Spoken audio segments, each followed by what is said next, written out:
that's such a funny thing. So the original idea was that we make brand bosses, not that Yeah, I'm the totally. brand boss. And then everybody was like, "Oh, you're the brand boss." I was like, "Oh, okay, all right, whatever." So, David Shing, thank you for joining me on Brand Education. I'm thrilled to have you. I had the great pleasure of seeing you speak a couple of times, and I'm just thrilled that you found some time in what I know is a busy schedule to make room for our podcast. So, thank you so much for joining me. Oh, Bill, anytime, man. Thanks for having me. Congratulations Appreciate on it. all the successes, brother. It's wonderful to watch.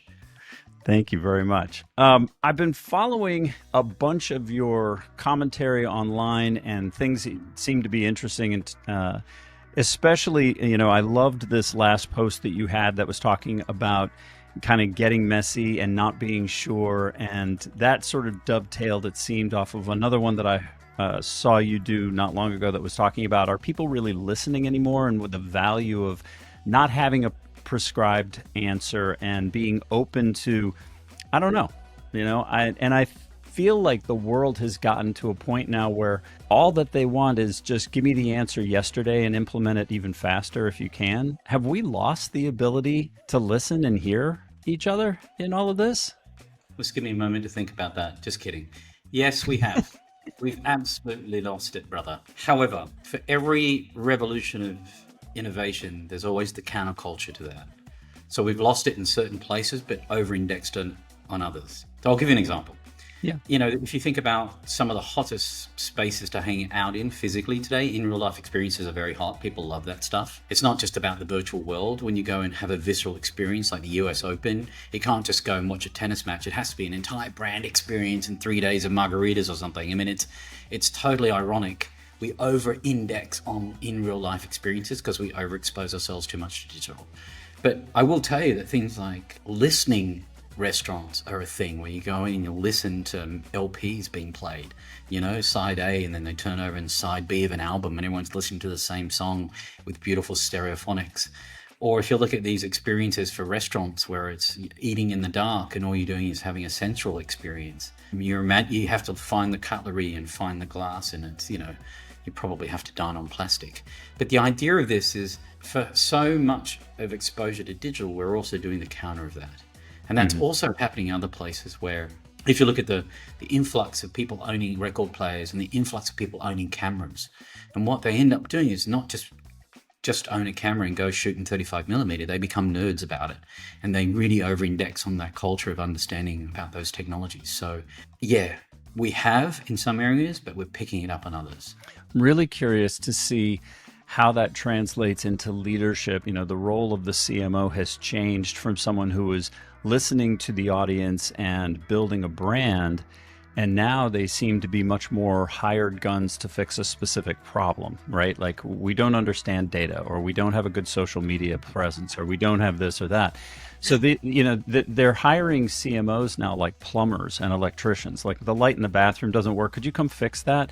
And I got really intrigued with this a couple of years ago, and we did a research study on it because I kept watching the lifespan of the CMO get shorter and shorter. And I think the sort of general consensus on that was, well, they must not be able to move fast enough, so they're getting fired. Well, in fact, it's that the role has changed so significantly that they've either solved the problem or proven that the problem couldn't be solved, or they solved it well enough or not well enough to be replaced. This is normal now. CMOs are marketing themselves as, I'm a data CMO, I'm a social CMO, I'm an engagement CMO, whatever. Is anybody protecting brand anymore, or even listening to the customer? I think that's the big Yeah.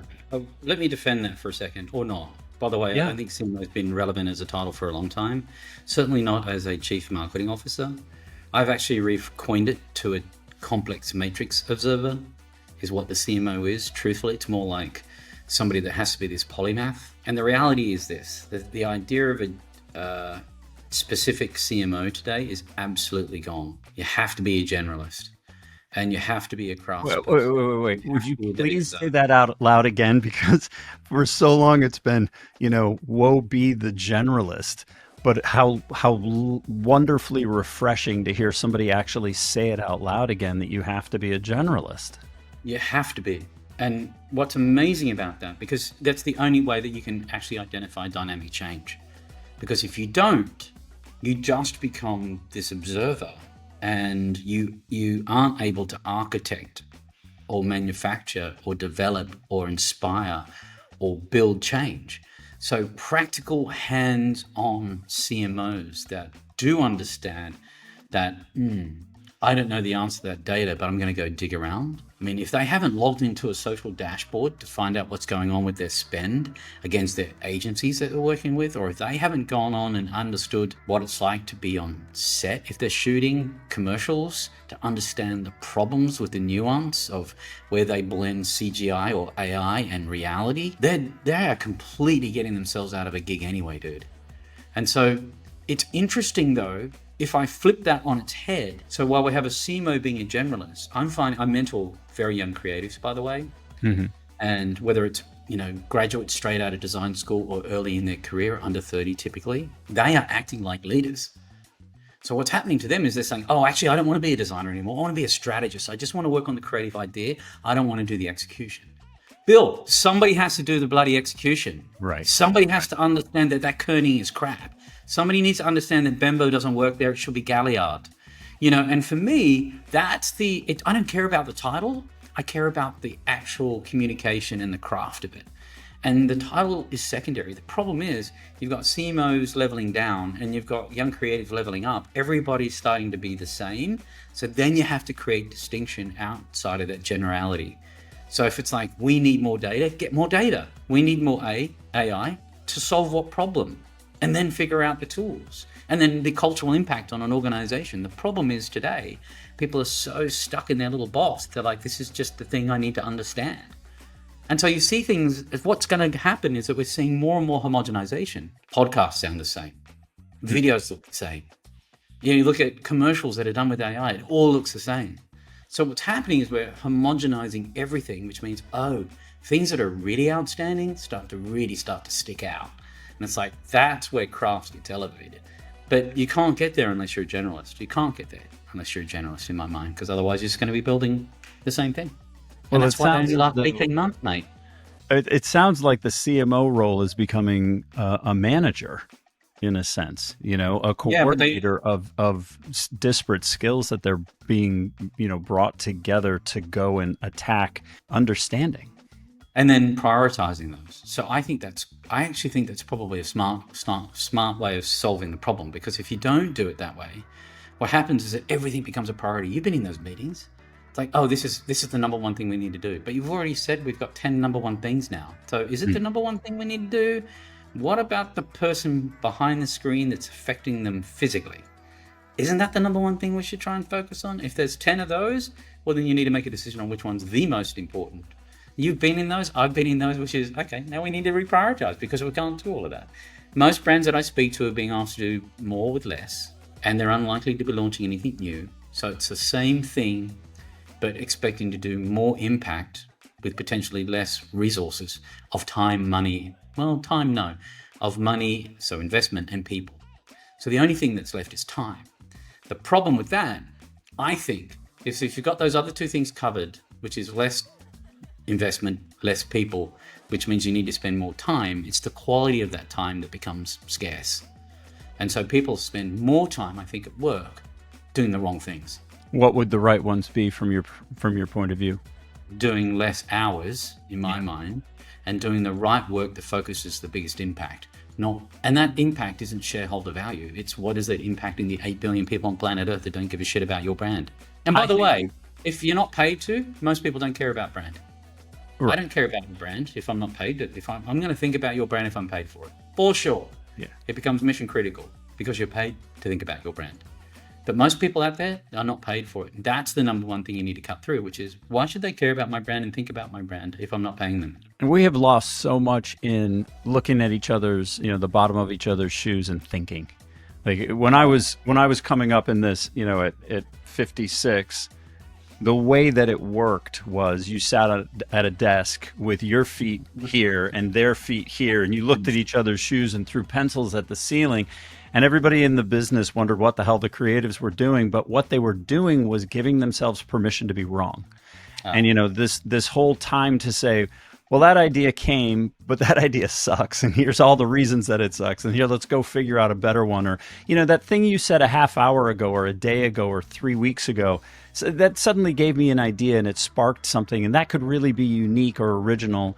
And then being able to bring it to fruition enough that the leadership team would both get the idea and start to like it, and then given enough of a chance that it could breathe and actually show something. Yeah. I mean, I feel like all of that has been lost just to such a tremendous level. Because we live in a world where more is more, but it's not. It's actually, the more is less is clearly the mantra we should be adopting. But the problem is the tools allow us to create more faster, which means we're going to end up with a proliferated marketplace of really, really, really badly executed creative. And I'm okay with that. If the Sam Altmans of this world said that 95% of creatives are going to be automated, God bless, let it be. That means that 5% of it is actually going to be so outstanding, it takes all of the mind share. Yeah. 95% is tonnage, and that's just wasteful creative anyway. Ethically, spiritually, physically, wasteful. So this whole idea of more is more is not necessarily true. And you kind of know that because when you're in a conversation with somebody and they haven't been around the company of people for a while, because it says that awkwardness. And what's interesting when you think about, I was reading recently about everyone's back at the workplace. It's September and it's time of change. I literally wrote about it on the weekend, as you know, which is, I'm coming through a birthday just now last week. I wrote about doubt. When was the last time somebody came into a meeting with you and said, look, man, I doubt I'm making the right decisions here, honestly, to a team. Or they're saying things like, I called it a space for doubt. It's like, am I creating enough space for doubt? Do I always have to have the right answer? No. And there are so many people at the fulcrum of like, if the world is completely changing and I'm not changing fast enough with it, am I doubting myself? And I did learn that question a long time ago, or that answer of, I'm not sure. I don't know if I know the answer.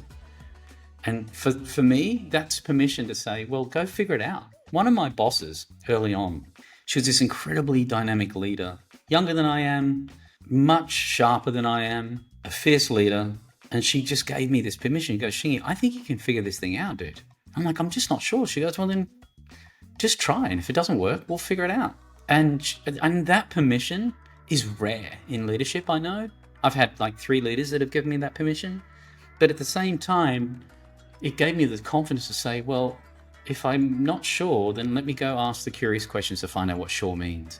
And it feels like somewhere between being a student and then entering the work life and then being a leader and trying to become a student again. That feels like the atmosphere of everybody today that I'm speaking to. However, here's where it becomes fascinating. When you're thinking about bottom of the souls, you're actually talking about a level of consciousness. So I don't know if you meditate, but the rates of meditation, there are several of them. Gamma is the heightened state of ecstasy and delta is sleep. So the best rate of brainwave come up with creative ideas is alpha. And it's daydreaming. Mm-hmm. So what you're talking about, when you're looking at the souls of the person sitting opposite your desk and you're pondering something, that pondering is solving problems. And that needs to happen more so, because when we try and pretend to solve problems at 3 o'clock in the afternoon and our sugar rush is hit, we sit at a keyboard and do this, clickety, clickety, clickety, click, and we start to nod off. And you're like, oh my God. You look over there and go, what the hell is Bill doing with his feet up on the desk? Shouldn't that little bastard be solving a problem? He probably is, more so than you are with your sugar rush clickety clacks. And so it's fascinating that we just don't, the world's gone through an incredible change. Not just through things like COVID, but also with AI at the forefront of this change. But we're not changing the way that we work. We're still expecting to be doing more, mate. I mean, if you're not cracking in a 12-hour day, you feel useless.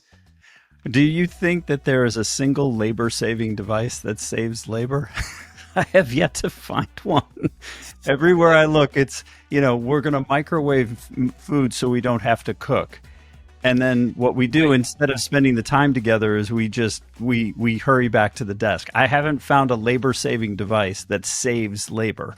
We seem to rush to fill the time with more productivity instead of enjoying the thing that we get. In fact, if anything, I would say that the microwave single-handedly made the notion of cooking and eating together all that more valuable.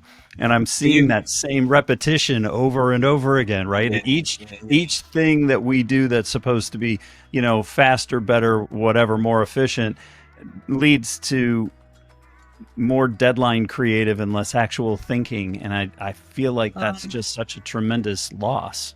I still feel like that's a maybe to me because I Is it? still want to live in the countercultural, which is this. If that's the cultural change, I don't own a microwave, by the way. I Yeah. refuse to. I Good could. man. I could look for efficiency, but I don't own a toaster. If I want toast, brother, I've got to grill the bloody thing in the oven, or I've got to pull out a pan and bloody pan that thing. And part of that is not because I'm looking to be a Luddite in the kitchen. If you create efficiency, if food equals fuel in your world, Hmm. you've missed the total judo move of what food is.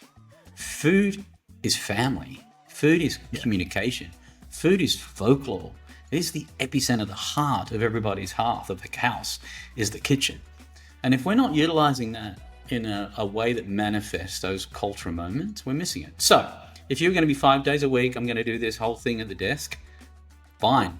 But those 2 days that you decide to slow cook, better be real slow. Like 8 hours, man. Go start a fire, put the Right. bloody thing together, stoke the fire, slow cook whatever you're roasting. I mean that's the countercultural of what I'm talking about. Because it can't be more is more forever, and it can't be always fast, fast, fast.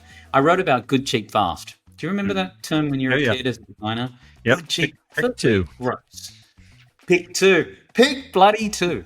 And today it's like, no, you've got all three. I'm like, all three suck. Right. Still pick one maybe or something. Like, just pick a place. But the problem is, because we can doesn't mean it's better. It truly, truly, and you know that in your heart of hearts, mate. If you're going to whiz something up in the microwave, you literally see that plastic melting on top of the gobblegles of your mac and cheese. You know what you're putting into your body is no longer, that fuel is already manifesting badness. So I just think we have an opportunity to really change the momentum here. And that culture though has shifted quickly, and I know it did for our parents, which is the world that we grew up in. Hmm. Greed was good. Greed is not good, mate. Yeah. And so the world doesn't need more greed. It needs more graciousness. So if we can lead by example with that and still make the economics work, that's powerful. I'm happy to step out of some of these moments. But if we met in 2014, I was one of the most connected people on the planet, digitally, datally. I can't stand that idea of collecting all that data and understanding that. What am I going to do with it, with myself? I still want some of the unknown to be known. Like, what am I going to do with that? How does it make me a better person? I don't know. But I lose the investigation, the curiosity. And I think we're coming back to a lot of that. So if there's moments where you need to lurk and you need to spend time just consuming and taking a whole lot of that stuff in, but you're not taking it in and you're not outputting it elsewhere, well, that's going to become an issue and you will push back. We're just going through a weird moment. I'll tell you another thing that's fascinating to me, and this takes me back to a time when we were buying Huffington Post. People thought we were nuts when I was working for AOL, and I thought, this is why it's important. If you can spend half an hour on a website and that makes you a better conversationalist at the dining table, then surely that website's good for you. And that's clearly what I thought about when we acquired Huffington Post at the time. It wasn't just about links and skimming across the surface of the internet. It was really about topics you could be curious about and spend time on a site to make you a better conversationalist. Brilliant. Social capital is such a lost art any longer. I mean, the number of people who can carry a conversation, deal with an opposing point of view, etc. I remember my uncles would get together on Sunday night or Saturday night, and it would be this big family event, and they would be pounding the table and they would be arguing their points of view, and everybody would be different, and it would get all hot and huffy. And then someone would look up and say, "Oh, it's 11. We all got to go." And they'd get up and hug and say, "We'll see you next week, and we'll do it all again." Right? And it was the joy was in trying to understand the other person's perspective, but also to shift them to see your perspective. And it was happening on both sides. And it was this beautiful tennis match of shared ideology and differing ideology. And I think people have gotten afraid of anything that threatens what they believe to be true. And I think that that was what made our generation so fortunate in the development of creative process and discussion, was that fear hadn't been invented yet. You were still allowed to disagree. You were still allowed to have a different point of view. You were still allowed to say, I don't know. And I don't feel like people feel that they have that permission now. Do you think that's happened because of social platforms, or do you think that's happened just because of the political and emotional landscape in the last sort of 2 decades? I mean, how long does it feel like that's been the case for you? I don't think you can necessarily divorce those two Legos. I think you've got a couple things that all came together all at once. You had some helicopter parenting that meant that kids were raising themselves and coming to their own ideas. And then you have some political things that are getting further and further and further apart, where people are trying to choose camps. And then you get into the I'm right and they're wrong thing. And then you've got COVID that actually separated us for nearly 2 years, where we weren't able to get together. And that had a decisive impact, I think, on the children's ability to feel comfortable with change. I think all of that kind of came together. It was interesting. We were at dinner a couple of weeks ago, and there were a couple of kids that were at prom. Clearly they were at prom. They were all dressed up in suits and whatever, and the little carnations and, the whole thing, right? Mm-hmm. And they're sitting at a 2-up tabletop on their phones texting each other. Mm-hmm. Right. And my wife and I were like, as parents, you want to reach over and just thwack them on the ear on behalf of every parent, right? You like, the grandpa comes out in you and just like thump, like, what the hell are you doing? He looks great. She looks beautiful. You're sitting together. Put the damn thing down. But it's become such a binky, it's like, this is the pacifier for any social angst, any discomfort, any whatever. Anyway, he was doing a post the other day I saw on TikTok, and he was like, I heard the other day that people said that they're afraid to walk up to women and ask them out. What the hell has happened to manhood? Like, he just went off on this total tangent, and he was just like, what's happened to men? Like, what happened? Of course you're supposed to walk across a crowded room. Of course you're supposed to say hello. That's your job. That's the whole point. He's like, so now what? Now you swipe? And what are you swiping for? So you don't have to risk embarrassment? Get embarrassed. That's how you learn to flirt better. Like, I mean, it was just such a wonderfully, like, you can't disrupt the basics. Get back to them. You're band-aiding, you're bubble wrapping yourself for no reason. The challenge with the nostalgic architecture, and there is a very big swing towards nostalgia. The challenge with that is that if there's a cultural shift to this fast consumption culture and relationship being part of that, we will get to a point where human nature will win out, and it'll over-index, and we will end up saying, well, and it happens because things become homogenized, right? Mm-hmm. It all starts to blend the same. Everybody's interiors look the same. Everything sounds the same. Everything looks the same. Everybody's using the same goddamn thing. Same fonts. Rubbish. So that will all be backlashed. And that backlash will happen in the form of genre change. It happened in music, mate. If I just listened to rock and roll all the time, punk would have never been invented. Mm-hmm. And thank God it did. In a time where somebody was talking about this romantic BS, somebody was over here actually telling me what was going on in the world. Bloody brilliant. Because that just allows you to widen up. The reality is this: because of all of the platforms of everyone is now an author, and that's not true, by the way. Not everyone is an author. It's still a very low percentage of people actually originate something. Most people are commentary in it, or they're lurkers. But the flip side of that is we have moved from a world where it used to be about facts. Let me tell you, 75% of people boo. No. It's about feel. It's like, I don't know if I like this the way it makes me feel. And because it doesn't make me feel, that becomes my truth. And when we come up with terms like alternate facts, it's hard to back out of that, Nate. But we'll get to a point when we realize that feel is a very real thing that we need to spend more time in, particularly as brand leaders, to let people open up their mind to make some decisions as opposed to facts, because fact-based everything doesn't work.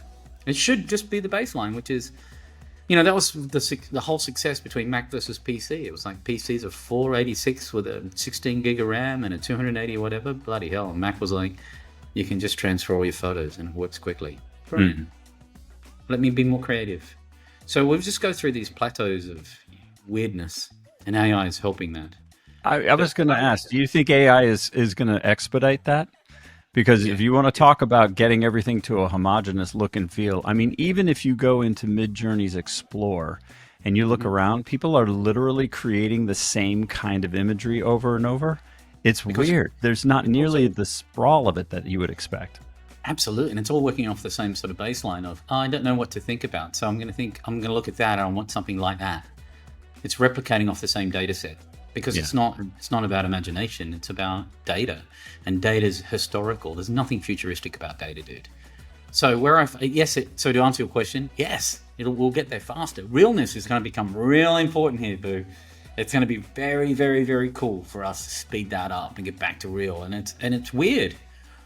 It's weird because in the dynamics of being, like a brand leader, getting real is a risk. So for the things that'll help you with your job protection program, which is tonnage, automate that stuff as much as you can using great creative automation tools. Great. You've already been doing that for 10 years anyway. So Shame on you if you haven't taken that efficiency. But the things that really do matter, we need better creative to get to more people, not the great creative to a tiny slither of people. And I'm bowled over every time I do these awards programs. I'm the social chair at the AICP. I'm judging awards in the social atmosphere that I'm meant to be part of, that culture, dude. Half of those submissions I've never seen. And I look at these numbers and think, who the hell are they talking about? I've never seen this stuff. So really outstanding work is still only being seen by a slither.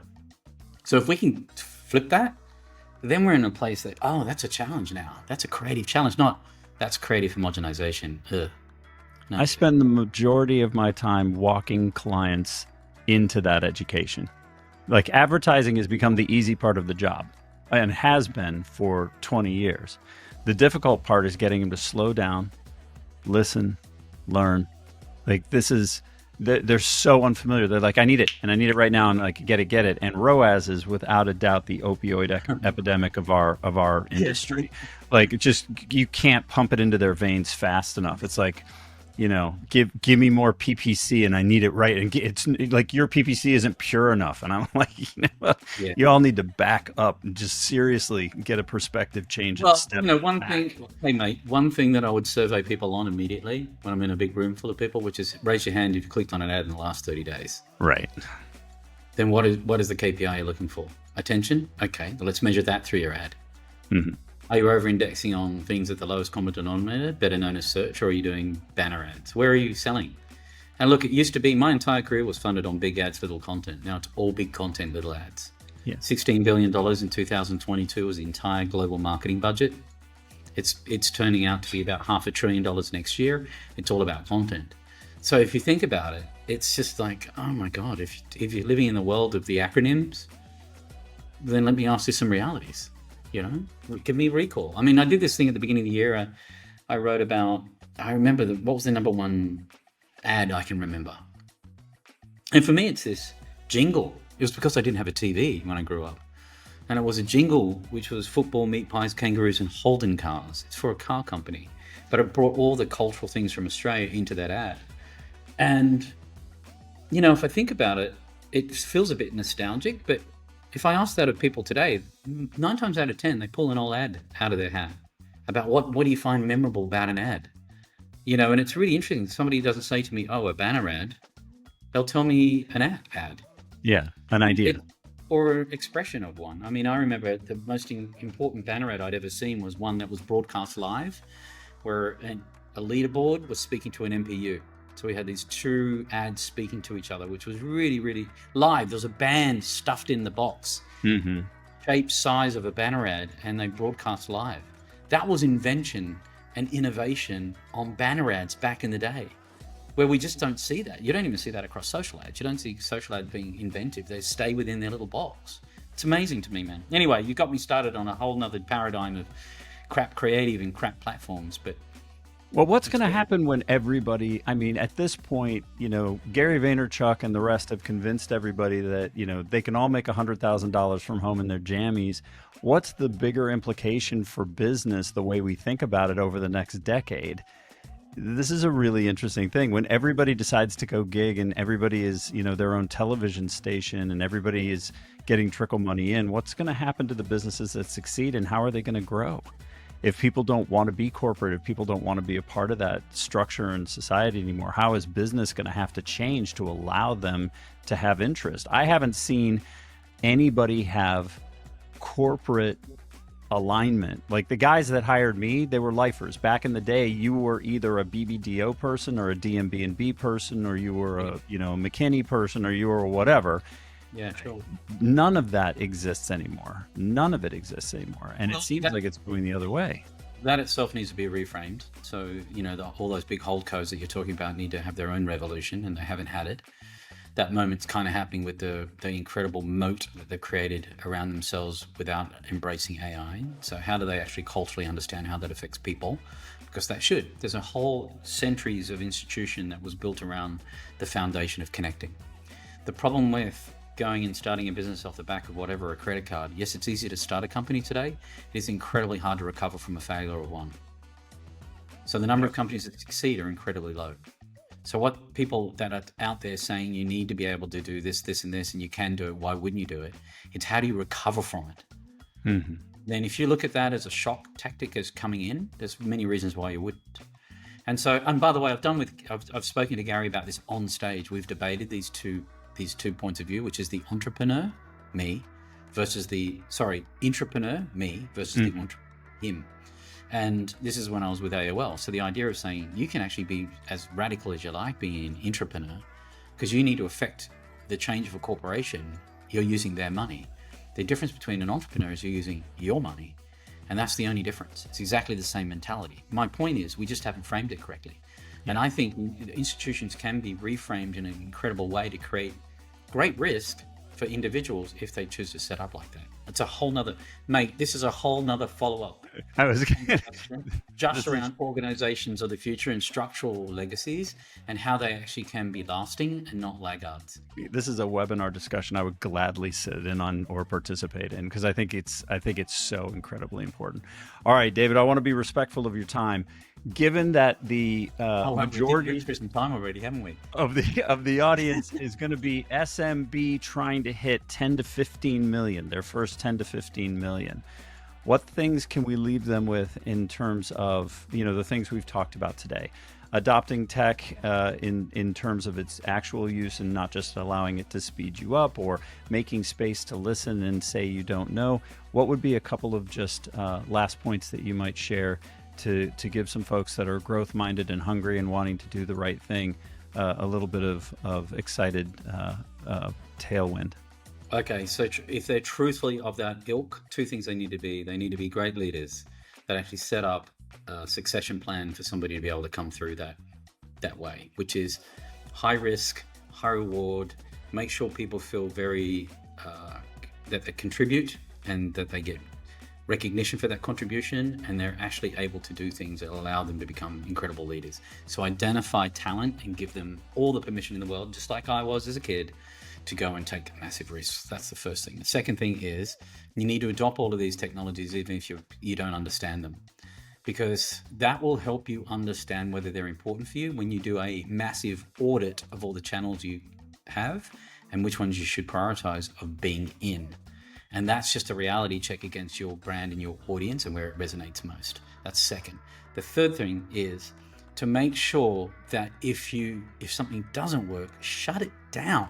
And shut it down to be able to figure out the next thing. And that next thing might be a resonate in something you don't understand, which also creates a new atmosphere for your brand and creates excitement for it. So it adds real value to the tagline that you've created, that is your ethos that you're actually truly living.